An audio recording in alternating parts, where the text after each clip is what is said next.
In this lesson, we are going to cover a very useful command for new users of SOLIDWORKS. This command is called Repair Sketch. When I teach an Introduction to SOLIDWORKS course, I always notice the first few weeks that many of the students are not creating good, clean sketches. In fact, the sketches have many overlapping lines, like you see here and here. The sketches may also contain gaps, which should not be present, or we may find that the sketches have extra line segments. So all of these are common issues for new users. And when the sketches get more complex, sometimes it's very hard to find these problems. So SOLIDWORKS provides us with a very handy tool.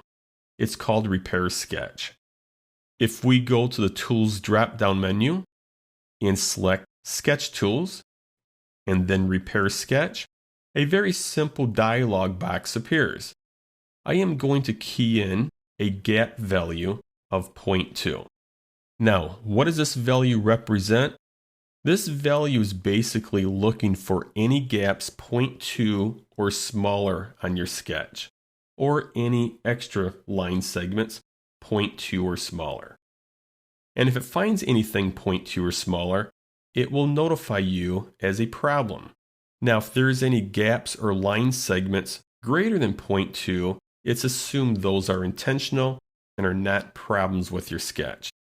Now, before I start repairing these two problems here, notice the overlapping geometry was automatically repaired and corrected.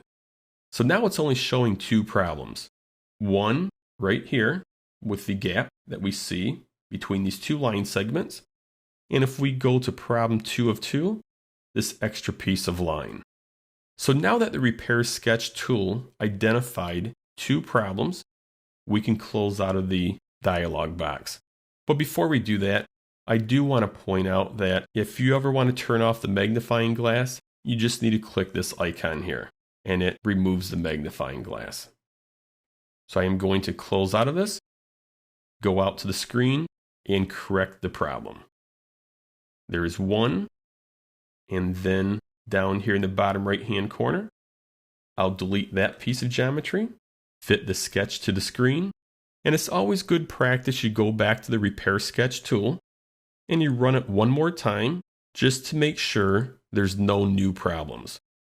I'm going to reset this to 0.2, and notice no problems found.